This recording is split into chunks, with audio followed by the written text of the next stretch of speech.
أعوذ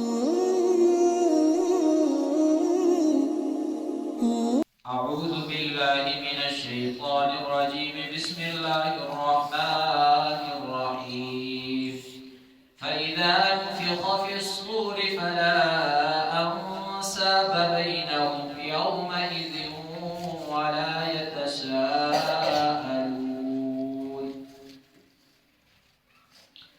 اس سے پہلے والی آیت کریمہ کے اندر کافروں کہ اس مقولے کا بیان تھا جو وہ کل قیامت والے دن اللہ سے کہیں گے۔ اللہ فرماتے ہیں کہ مرتے وقت جب کافروں کی روح نکالی جائے گی، قبر میں جائیں گے، تو جانے کے بعد یہ لوگ سوال کریں گے، یا قیامت میں یہ لوگ سوال کریں گے کہ اے اللہ تو ہمیں دوبارہ واپس بھیج دنیا کے اندر کہ ہم جائیں اور جا کر نیک اعمال کریں، فیما ترکتک اللہ، جن اعمال کو ہم نے چھوڑا ہوا تھا وہ اعمال ہم دوبارہ کریں، تجھے راضی کر کے دوبارہ آئیں۔ اللہ فرماتے ہیں جواب کے اندر انہا کلمۃ هو قائلها، یہ اس وقت بھی باتیں صرف زبان سے کریں گے، اگر بالفرض وہاں سے قیامت سے اٹھا کر انہیں ادھر دوبارہ بھیج دے تب بھی یہ لوگ دوبارہ اعمال نہیں کریں گے، جہنم کو آنکھوں سے دیکھ کر۔ آج تو قرآن میں لوگوں نے سنا ہے، رسول اللہ صلی اللہ علیہ وسلم کی زبان اطہر سے لوگوں نے سنا ہے کہ مرنے کے بعد دوبارہ زندہ ہونا ہے، پھر بھی یہ لوگ اعمال نہیں کرتے۔ فرمایا جب آنکھوں سے دیکھ لیں گے ساری چیزوں کو پھر بھی یہ لوگ ایمان نہیں لائیں گے، پھر بھی یہ لوگ نیک اعمال نہیں کریں گے۔ نفخ فی الصور، جب سور کے اندر پھونکا جائے گا، سور کے اوپر یقین رکھنا، عقیدہ رکھنا یہ فرض ہے اور ضروری ہے، ایمان کا حصہ ہے کہ سور پھونکا جائے گا۔ اب سور کیا چیز ہے؟ تو رسول اکرم صلی اللہ علیہ وسلم کے پاس ایک صحابی آئے، پوچھا ہے اللہ کے رسول سور کیا ہے؟ فرمایا یہ ایک سینگ کی طرح ہے، اس کا ایک منہ چھوٹا ہے، تنگ ہے، اور دوسرا منہ اس کا کھلا ہوا ہے۔ اس کی مثال آپ ایک باجے سے لے سکتے ہیں، جیسے ایک باجا ہوتا ہے اس کا ایک منہ جو ہوتا ہے وہ تنگ ہوتا ہے، دوسرا منہ اس کا کھلا ہوا ہوتا ہے۔ تو رسول اللہ صلی اللہ علیہ وسلم نے فرمایا اللہ نے ایک فرشتے کی مستقل یہ ڈیوٹی لگائی ہوئی ہے۔ فرمایا کہ اسرافیل علیہ السلام نے اپنی تھوڑی کے نیچے اس سور کے اوپر ٹیک لگائی ہوئی ہے، یعنی ادھر نیچے سور رکھا ہوا ہے، اللہ جیسے ہی حکم دیں گے حضرت اسرافیل علیہ السلام سور کے اندر پھونک دیں گے۔ اس کے بعد کوئی جاندار دنیا کے اندر نہیں بچے گا، سارے کے سارے جاندار کے اوپر موت آ جائے گی، ختم ہو جائیں گے، فنا ہو جائیں گے۔ پھر 40 سال گزرنے کے بعد اللہ دوبارہ حکم دیں گے سور کے اندر پھونکنے کا، سارے کے سارے لوگوں کو دوبارہ اس سور کے ساتھ زندہ کیا جائے گا۔ یہ اس کا بیان ہے۔ فَإِذَا نُفِخَ فِي الصُّورِ، جب سور کے اندر پھونکا جائے گا، فَلَا أَنْسَابَ بَيْنَهُمْ، پھر تمہیں تمہاری رشتہ داریاں کام نہیں آئیں گی، فلاں چچا کا بیٹا ہے، فلاں بانجا ہے، فلاں بھتیجا ہے، فلاں بیٹا ہے، فلاں باپ ہے، دنیا کے اندر تو چل جاتا ہے کام نظام۔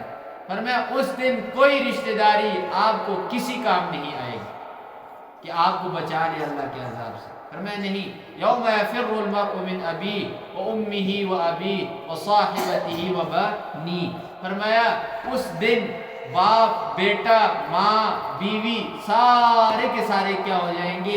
بھاگ جائیں گے، کوئی بھی آپ کے پاس آ کر کھڑا نہیں ہوگا۔ تو اللہ فرماتے ہیں کوئی بھی رشتہ داریاں تمہارے کام نہیں آئیں گی، یومئذ اس دن یعنی قیامت والے دن، ولا یتساءلون، ایک دوسرے سے سوال بھی نہیں کریں گے، یعنی پوچھیں گے بھی نہیں کہ آپ کی حالت کیسی ہے، میری حالت کیسی ہے، کوئی کسی قسم کا سوال و جواب نہیں کریں گے۔ اور دوسری جگہ پر قرآن کے اندر آتا ہے کہ جنتی جہنمیوں سے سوال کریں گے، وہ علیحدہ ایک معاملہ ہوگا، جب جنتی جنت میں چلے جائیں گے اور جہنمی جہنم میں چلے جائیں گے، پھر یہ لوگ سوالات کریں گے ایک دوسرے سے کہ آپ جہنم میں کیوں آئے؟ آگے سے وہ جواب دیں گے لم نک من المصلین، ہم نماز نہیں پڑھا کرتے، وَلَمْ نَكُ نُطْعِمُ الْمِسْكِينَ، ہم مسکینوں کو کھانا نہیں کھلاتے تھے، وَكُنَّا نَخُوضُ مَعَ الْخَائِضِينَ، ہم یہ ٹھٹھے وغیرہ ہی کیا کرتے تھے، لہو لعب کی باتوں کے اندر ہی ہم کیا کرتے تھے؟ لگے رہتے تھے۔ تو اللہ فرماتے ہیں یومئذ وَلَا يَتَسَاءَلُونَ فَمَنْ ثَقُلَتْ، اس دن جس شخص کا باری ہو گیا موازینہ یعنی نامہ اعمال، نامہ اعمال وزن جس کا باری ہو گیا نیکیوں کا، فاولئک هم المفلحون، یہ نیکیوں کے باری وزن والے ہی لوگ کامیاب ہوں گے قیامت والے دن۔ اور یاد رکھ لیں ادھر اللہ کثرت کو نہیں گنے گا کہ کس کی نیکیاں زیادہ ہیں، اللہ گنے گا تو وزن کو گنے گا، شمار کرے گا وزن کو شمار کرے گا کہ کس کی نیکی کے اندر اخلاص کتنا ہے، کس نے کتنا اللہ کی رضا کے لیے کام کیا ہے، وہ چیز تولی جائے گی۔ آج جتنی کثرت ہوگی وہ کثرت کا کوئی اعتبار نہیں ہوگا۔ رسول اللہ صلی اللہ علیہ وسلم نے یہاں تک فرما دیا، فرمایا کہ قیامت والے دن ایک شخص ایسا آئے گا کہ پہاڑوں کی برابر اس نے نیکیاں کی ہوں گی، لیکن وہ آئے گا ساری کی ساری نیکیاں اس کی اڑ جائیں گی، یہاں تک کہ لوگوں کے گناہ لا کر اس کے اوپر رکھے جائیں گے۔ تو جب بھی نیکی کریں، نیکی کرنے میں سب سے پہلی چیز جو مد نظر رکھنی ہے وہ یہ ہے کہ اس کے اندر اللہ کی رضا ہو، کسی کا دکھلاوا نہ ہو۔ فرمایا ومن خفت موازینہ، اور جس کا نامہ اعمال ہلکا ہوگا، وزنی نہ ہوگا، فاولئک الذین خسروا انفسهم، اور یہ ہی وہ لوگ ہوں گے جن کے نامہ اعمال کم ہوں گے۔ وہ کیا نامہ اعمال ہلکے ہوں گے؟ یہ کون سے لوگ ہوں گے؟ خسروا انفسهم، جنہوں نے اپنی جانوں کو خسارے کے اندر ڈالا ہے۔ فی جہنم خالدون، یہ جہنم کے اندر ہمیشہ ہمیشہ رہیں گے۔ تلفح وجوہہم النار، جلسا دے گی، جلا دے گی، وجوہہم ان جہنمیوں کے چہروں کو، النار آگ، اعاذنا اللہ من النار، اللہ اس آگ سے ہماری حفاظت فرمائے۔ تفصیل پڑھ چکے ہیں ہم، فرمایا روایات تک یہاں تک آتا ہے کہ جب یہ لوگ وہاں پر ان کے لیے جب پیپ وغیرہ لائی جائے گی تو یہ جب اپنے ہونٹ کو لگائیں گے تو اوپر والا ہونٹ اوپر چلا جائے گا، نیچے والا ہونٹ نیچے آ جائے گا، ساری کی ساری چمڑی ان کی جل جائے گی۔ ان کو موت دینے کے لیے جہنم کی ایک چنگاری کافی ہے، لیکن اللہ اس جہنم کی آگ سے انہیں موت نہیں دے گا۔ کیوں؟ اگر انہیں موت دے دے گا اللہ تو عذاب کون چکھے گا؟ اس آگ کے اندر ایک خاصیت یہ ہوگی، جیسے وہ ختم کرے گی چمڑوں کو، ساتھ ساتھ وہ دوبارہ بناتی جائے گی۔ اللہ فرماتے ہیں تلفح وجوہہم النار، ان کے چہرے جھلس جائیں گے، ان کے چہروں کو آگ جلسا دے گی، ختم کر دے گی چمڑیوں کو۔ اور دوسری دنیا کی جو آگ ہے یہ کیا کرتی ہے؟ جسم کو جلاتی ہے۔ اس آگ کے اندر اللہ نے یہ خاصیت رکھی ہے، وہ پہلا حملہ جو کرے گی وہ دل کے اوپر کرے گی، سب سے پہلے دل کو جلائے گی۔ جب دل جلے گا، کلیجہ جلے گا، تو خود سوچئے جسم نہیں جلے گا، اور میں تباہ و برباد کر کے ان کو چھوڑ دے گی۔ اور وَهُمْ فِيهَا كَالِحُونَ، اور یہ جہنم کے اندر بد شکلیں ہوں گی، ان کی شکلیں بگڑی ہوئی ہوں گی۔ کیسے؟ اب ہمارے ہی چہرے سے سارے چمڑے کو، سارے گوشت کو نکال دیا جائے، نیچے ہڈیاں ہی ہڈیاں ہوں، ہونٹ نہ ہو، یہ ناک کے اوپر یہ گوشت وغیرہ نہ ہو، تو اگر دنیا کے اندر ایسے انسان کو انسان اگر دیکھتا ہے تو اس کا چہرہ برا لگتا ہے؟ انسان کو نہیں۔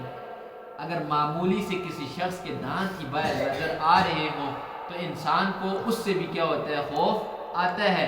تو جب انسان کی پوری چمڑی، گوشت، ساری چیز جل جائے گا تو اس کا چہرہ بدصورت نہیں ہوگا۔ اللہ فرماتے ہیں یہ بدصورت چہرے کے ساتھ جہنم میں ہوں گی۔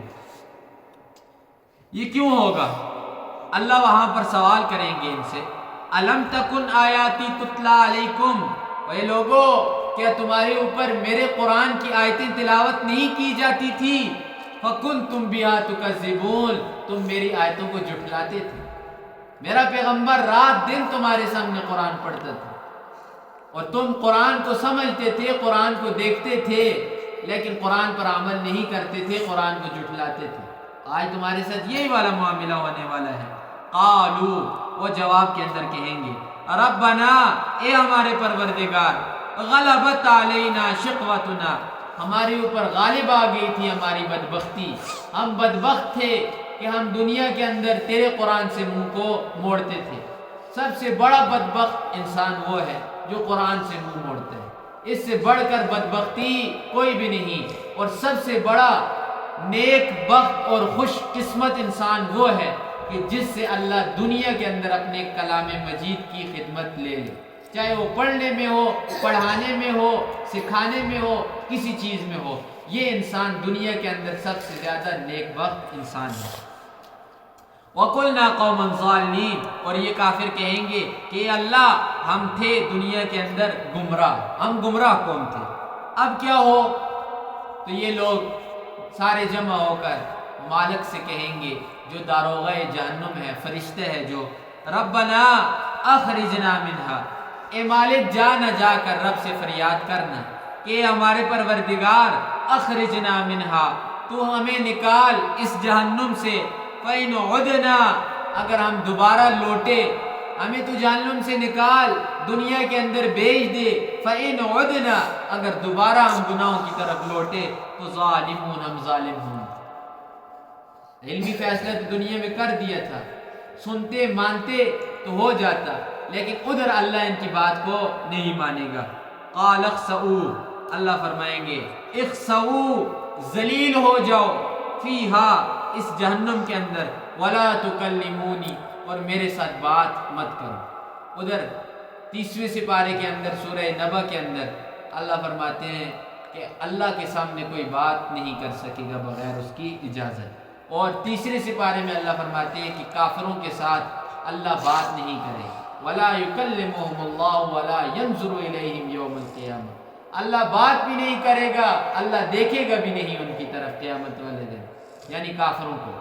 تو یہاں پر اللہ ان سے بات کر رہے ہیں اخسؤ، تو یاد رکھ لیں اللہ قیامت والے دن ان سے جو بات کرے گا وہ ان کو رسوا کر دینے والی بات ہوگی، رحمت والی بات اللہ ان سے نہیں کرے گا۔